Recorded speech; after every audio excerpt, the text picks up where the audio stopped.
Ready? Hey, so today is December 31st, 2020, and It's the last day. it's the last day of 2020, and tomorrow's 2021, a whole new year.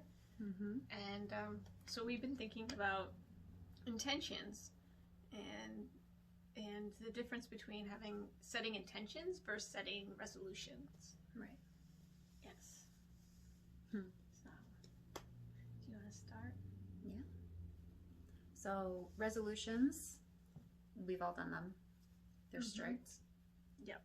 I am not going to do these things. I am going to do these things, and then everything's going to work. Like, yeah, that's because why I'm very structured and very strict moving along with resolutions, and more often than not, they don't work. Right, which is why gym membership goes way up this time of year, and then people just end up not using them because they're setting the resolution. I'm going to go back to the gym, and I'm going to eat less sugar, and I'm going to lose with a horrible one. I'm going to lose weight. That's a big one, and setting resolutions, you're setting yourself up to fail. That's basically what's going on with that. Because then you bring in the possibility of guilt. Yep. If something doesn't go exact. Or shame, where intentions, on the flip side, is a feeling-based idea. It's not a strict structured, it's more flexible, it's more fluid, and the result might not always look the way we originally intended, and sometimes that's for the best. Right. So if the resolution is, I'm going to go to the gym and no more granulated sugar, we've got Frederick here with us. Yes.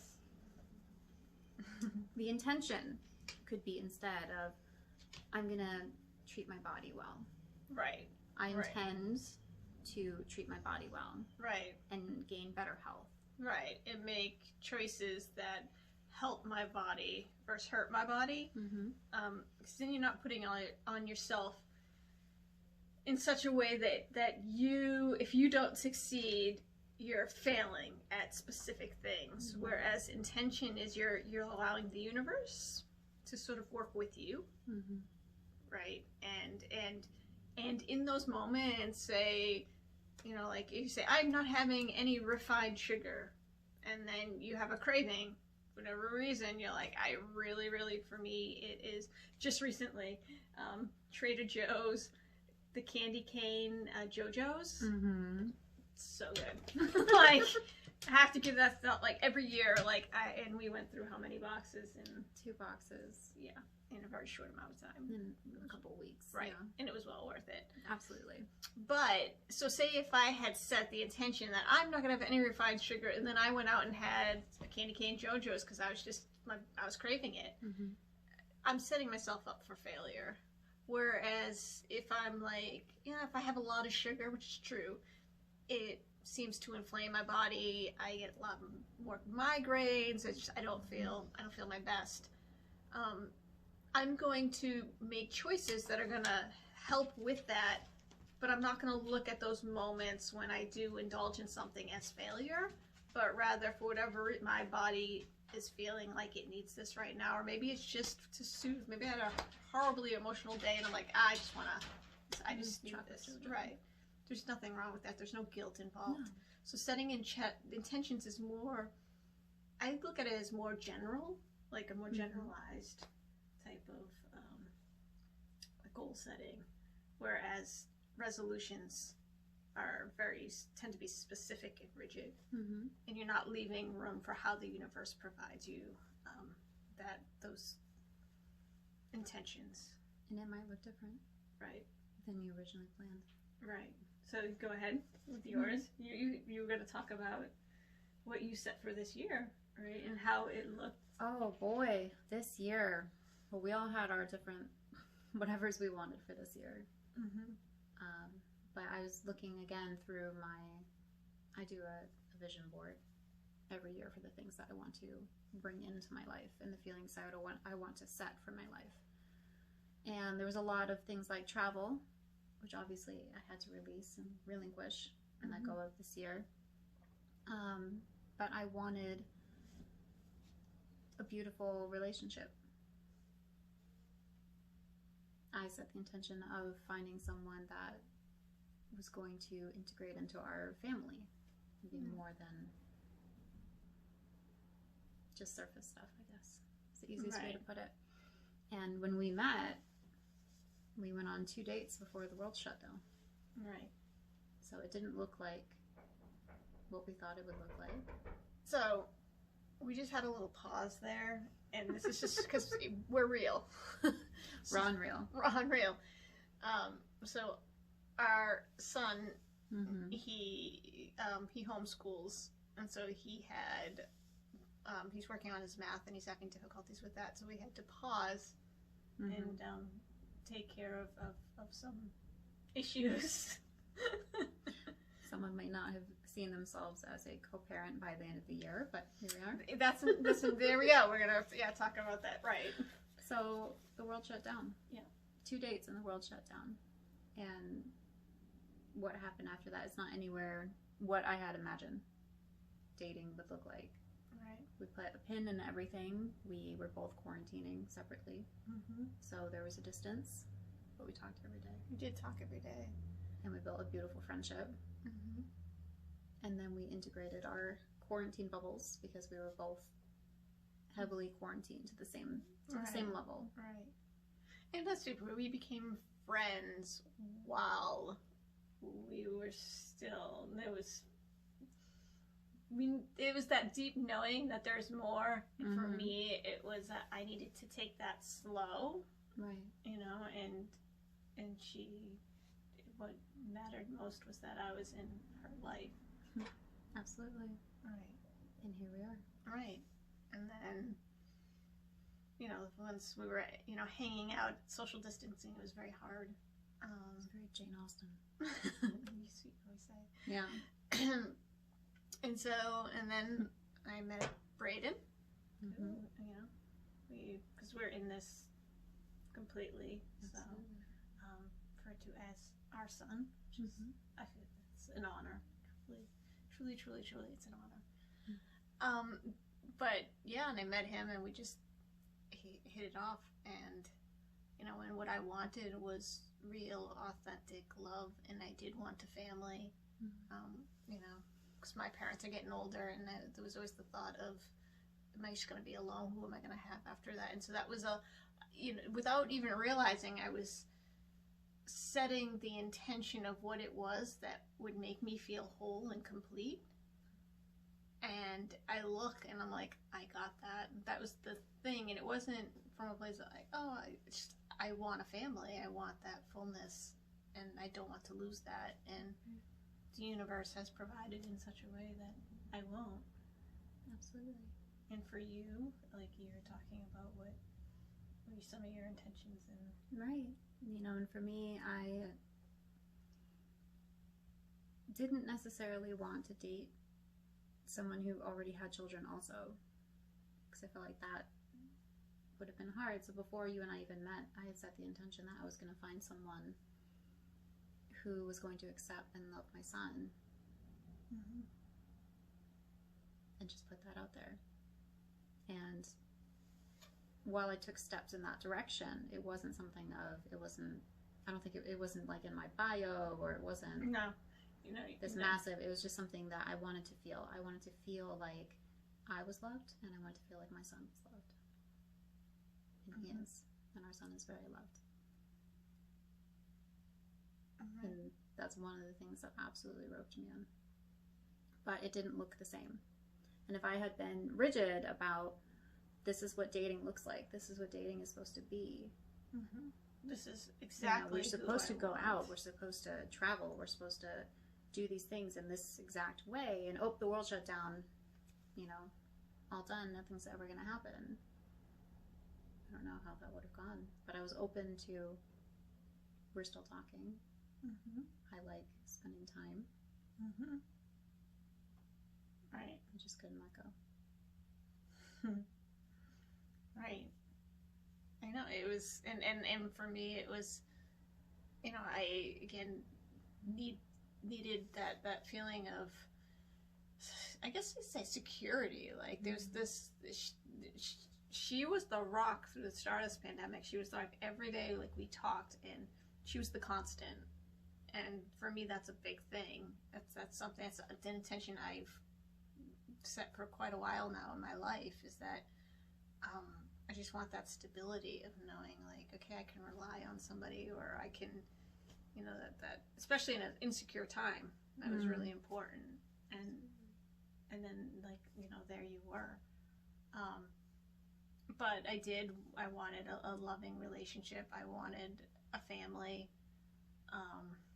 Yeah, I went into the year, I mean, with the intention too of abundance, and, you know, because I starting the whole coaching business and thinking like, okay, by the end of the year, I'm gonna have all these clients, and it's gonna be, and that part I had to work through that disappointment. But I realized that was me more setting and being resolute and saying, this is what's gonna happen. But I did get the abundance. I have that. I have more than I could even imagine, you know. So instead of saying, again, the coaching, it's got to be, I have to have this many clients and da da da da da da, going into this year saying, let's help people, let's make a difference, and have that financial security, whatever that looks like. Yes. However that comes, I'm open to that completely. But with coaching, I just, you know, at the end of the day, I want to help people and make a difference. That's the most important part for me. Absolutely. And so however that looks, you know. To have that openness. Right. A random little kind of wild one for me, looking through that board again, mine was on Pinterest, was all the boxing stuff. Oh, right, yeah. I have planned to join a gym this year, a boxing gym, and get more into that and learn better foundations. And, you know, I've thrown punches before, I've used the bag before, but to really get more into it as part of my exercising and building muscle and strength, which was another intention of mine this year. And when I met you and you gave me the toy, you happened to have a punching heavy bag. A heavy bag. Yeah. Right, and the gloves and all. Yeah. And that's like one of my favorite cardios. Like, I love it. It's so fun. It's so fun. And it's really cathartic. And the things that I've gone through this year, you've been my rock too, and you've been my constant. Yeah. And it's also been so helpful to have that as an outlet. When I have those moments of anger, when I know I need to dig deeper, when I know I've got kind of those shadows and that fear coming up, it's good to just go and wrap my hands and throw on metal and hit the bag. And I looked at those pictures like, if I had been resolute, like, oh, can't go to a gym, you know, just stop it there. It's still just leaving things open, because we didn't know what this year, we didn't know how long it was going to be, we didn't know the extent of it. Right. But it still came into my life in an unexpected and more beautiful way. Right. I prefer it this way. Right. Than to have spent money at a gym that I could only go certain times, and with our son, who knows when that would have happened. And, right. You know, and I remember working out together the first time. She went to mansplain how to throw a punch to me. You know, girls throw a punch like this. You don't want to do that. You don't. And I'm like, oh, yes. I didn't say girls do. I said I did not. It was not an absolute. It was not an absolute. You're right. No. Some girls. Right. With the assumption. So that I might have been some girls. Okay. Yeah. Fair. I'm not gonna argue that. So let's go into, so let's talk about vision. Next subject. Vision boards. Yes. Now that we brought that up. Right. So some people might be like, well, I don't even know what my intentions are. Like, and you were saying, again, setting up a vision board, and humans just call it an intention board. Yeah. And just things that speak to you, like the old school way, if you have magazines, going through magazines and seeing pictures of things, and if it's something that pulls on your emotion, you know, and it can be things like, oh, like, I like that kitchen, or but just leave it open and create this board of like something that, you know, this picture, the joy in that person's face really speaks to me, and so pull that picture, or just words that speak to you, but pull on those emotions of things that I would say make you feel, you know, at peace, content, inspired, just motivates you in a positive direction. Absolutely. and you can do it that way. And then also, like, you use Pinterest. I use Pinterest, and I'll go through random things, you know, and look at pictures and pulling, again, like you said, the emotions, at the feeling of it. This is what I want my life to feel like. Right. This is what the overall look of things, but it's not like that specific sink. Right. It's a kitchen with nice light and to feel good in the kitchen. Right. A house with lots of windows, open space. Absolutely. So allowing more light in. But the challenge sometimes is when we see something that we like and a block comes up. Mm-hmm. And we have those thoughts of, okay, well, if I'm being realistic, I can't have this. Right. If I'm being, you know, and I even face that with going through for this next year's, my dream car. Right. And of course, it doesn't have to be that exact car, although, you know, I have it all picked out and I'm visualizing it in my mind and how it feels to drive it. But that's the important thing, how it feels. Right. To sit in it and to drive it. And it's that feeling that I crave. Right. But I did have that moment of, well, let's be realistic. And I had to challenge that because what that comes from is a limiting belief. So anytime that does come up for you, one, put that on your board. Right. Just go ahead and do whatever that is that's holding you back. Put it on your board, but then look at, okay, where does that block come from? Whose voice is it? Mm-hmm. That's a big one. And what limiting belief is holding me from the things that I want? Right. Because that is an important thing to face in order to step towards the things that you want. Right. And the same thing too, if like a part of on your board is you look at it and you see a pattern of, and we'll go back to, you know, overall health, of just feeling healthy, and you set your intention for the year and you start going through the first part of the year and it's not happening. Like, I'm just, you know, I can't even, like, I'm not adding vegetables in, you know, I'm not getting the exercise I feel, I'm moving my body in ways I feel I should be. It's easy then to go to that place of feeling like, oh, well, I just can't do it, I'm a failure. But when you're setting intentions, again, you have to sometimes, if the universe is working with you, you have to get through those blocks. So rather than seeing those blocks as immovable, be aware of like, okay, well, going through my day, are there moments where little periods where I'm like, I felt a little bit like I wanted to go for a walk and then I didn't. And you start to, well, what is that? What is that that's making me no, and veer towards not doing it? And is there anything, a thought, or can I catch that moment and say, you know what, no, this today, I am going to try it. Even if I just go outside and walk to the mailbox and back, or it. Just set that up, but paying attention to that, paying attention to, and not judging it, because it's so easy, again, to judge it. So once we judge it, we're like, oh, forget it, I can't do it. Right. But just pay attention and start to see the patterns, because the universe wants to work with you. And it's not just enough to say, oh, the power of attraction, I'm just going to attract that to myself. You actually got to do work to get there and to work through those places inside of you that are challenging you to be and to go beyond it. Right. What you can feel deeply and what you see in your mind's eye, you are going to walk towards those things. You are going to see those opportunities. And that's, people talk about the law of attraction like it's some mystical, like, oh, I'm just going to sit here and be a magnet. Right. And you know, if you have that confidence, good for you. But like, really it's about the brain and the blinders that we have with our perception walking through life. The brain wants to be right. The brain has a big old ego. It wants to prove itself right. So if you have those big blocks of, I am not worthy of this, there's no way I will make that money, there's no way I'll be able to XYZ, those are the thoughts that your brain is going to try to prove right. And that's why it's important to work with your shadows and to integrate them and accept them and nurture them to a point of bringing them into the light. Right. That way the thoughts become like, ooh, I have a wound here. I know where that wound comes from. I'm working through it, but it does not change my worth. Right. I'm worthy of the things that I want. Right. And making that what your brain focuses on, because then you will see the opportunities that universe has been trying to give you. But you're a little blind to them when you're stuck in the shadows. Right. That's very true. That's so true. Yeah, and that's why setting, I mean, and two, having intentions, you can, let me just clarify, you can set goals. Absolutely. It's not just like, oh, just intent, and then general. I mean, again, like if the intention is to be healthier, you're like, well, if I haven't been walking or I haven't been doing any exercise, let's start with walking every day. Mm-hmm.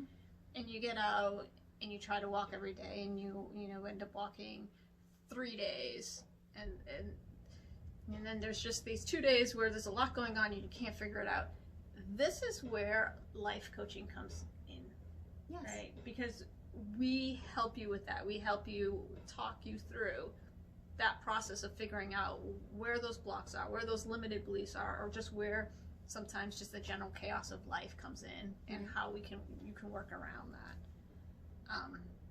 So that's a perfect opportunity for you not to get into a place of like, I can't do it, forget it.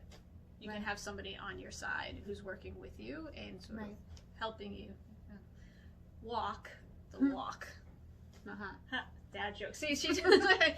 I do dad jokes now. She does. You are the dad joke queen. But I think a good example of that is when you have a flare-up. Yeah, It's hard, mm-hmm. but you need that reminder of, okay, well, you do things on your high energy days to the best of your ability. Right. And practicing scheduling posts ahead of time, and practicing getting as much content ready ahead of time, and getting your workouts in on those days. Yep. And then allowing yourself the rest your body needs, and how to listen to your body and go with the flow of your body. Right. And that's something that you've been working on. Right. And working through, and sometimes you need that reminder. Right, and you've been coaching me on that. Yes, I have been. Right. So work well together. Yeah. Absolutely. It's good to have somebody on your side to help you with those things. So, I'd say that an excellent thing to do, and tomorrow's the first of the year, and you got that first month to work through things, is to, if you don't have a vision board, to intention board, set your intentions, see what those are, and then just walk into the year knowing these are my intentions. And usually a big part of working with your intentions is the growth, and that's the place to be gentle. And so the awareness that comes with that, just being aware of, where am I really succeeding, and where do I need, some adjustments in my either daily routine or my thought pattern or whatnot. Absolutely. And then just go from there. And then to look back at that board, and then to see how all those things did come into your life. And usually that's what we're learning, is it's not going to come in the way you exactly want it to. Right. It shows up in the way that works best for you. Absolutely. And for your growth. Absolutely. So we are going to have an intentions and shadow work, because everything boils down to worthiness. Right. Everything boils down. Everything is everything. Workshop coming up. Yep. By the end of January. So stay tuned for more information about that. And in the meantime, we are open for free sample sessions. Yes. To get you started. Yep. And then throughout the month, we have availability for coaching. Yep. Absolutely. And looking forward to quietly stepping into 2021. Yeah. 2021. Don't touch me. Don't startle it. Nice and safe. So comment below with one intention that you have, and share this with a friend that needs to hear it. And